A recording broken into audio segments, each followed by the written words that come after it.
As the plane descended from the clouds, the lights of the city came into view, illuminating the night sky. My 10-month-old little girl pressed her hands and face against the plane's small window. Oh wow, she exclaimed, fogging up the glass with her breath, captivated by the view below. After 7 years of following my husband's military career around the country, we finally landed back home in Boise, Idaho. It was early spring of 2018. We were renting an almost 700 square foot apartment from my brother, which was just enough room for the three of us. My husband was starting school at Silverhawk Aviation Academy, and we had just enough money and savings and housing allowance to calm our nerves about the future for the time being, but no idea how long that would last. Despite the fact we were in such a transitional and unstable time in our lives, I made an appointment to meet with an advisor at Boise State. She took one look at my transcript and she asked me if I had heard of the Multidisciplinary Studies program. Having been born and raised in Boise, I had dreamed of graduating from Boise State since I was a child. When I called my husband after my advising appointment and I told him what I planned to do, he didn't hesitate to support me. "If that's what you want to do, we'll make it work," he reassured me. I know in that moment, neither of us had any idea how we were going to make it work, but I applied for the program later that day. As an early MDS student, I was shy and I lacked confidence. I dreaded being called on to share my opinion or to perform a speech in front of a class. I knew I wanted to graduate, but with everything I had on my plate at the time, I wasn't sure I would be able to do it. Joining the MDS program, I took a leap of faith toward my dreams, not sure where I would land. In November 2018, I spent Thanksgiving in Hood River, Oregon, visiting my husband's grandparents. I was halfway through my second semester in the Multidisciplinary Studies program, but my studies were on hold for the holiday. We needed something from the store, so my mother-in-law and I went together. I can't remember what we needed, but I can vividly remember that I could smell every single person in that store. I could smell their laundry detergent, their sweaty hair, their deodorant, their breath, and every single woman's perfume. Walking past the onions felt like a personal attack on my senses that made my stomach turn. And it was in that moment that I realized I was pregnant. The next morning, I woke up at home early enough that my husband and my daughter were still sound asleep. I snuck out to the grocery store with one goal: to buy a pregnancy test. I bought myself a latte and my husband a Coke and a breakfast sandwich.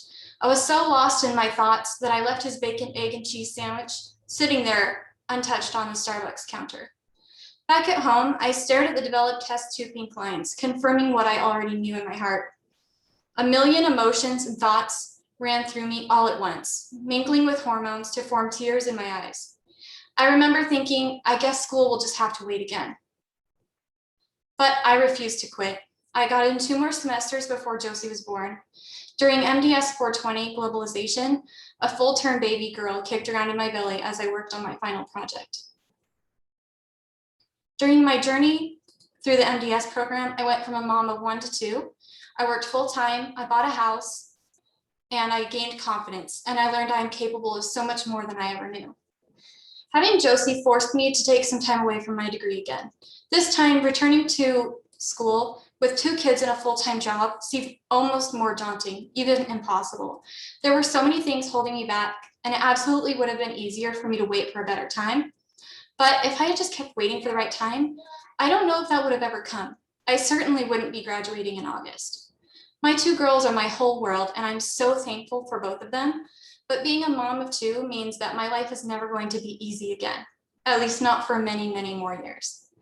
I am responsible for 2 other people in addition to myself. But throughout this experience, I've learned that if it's something worth having, it's something worth working hard for. Nothing that is truly meaningful and worthwhile in life comes easily. And it's when you endure difficult times that you grow the most as a person and you learn the most about yourself.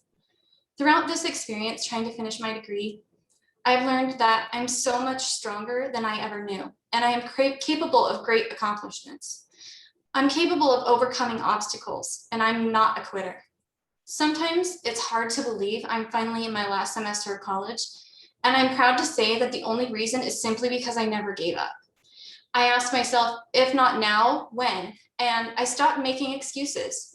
I just stopped saying I can't. Instead, I committed to improving myself.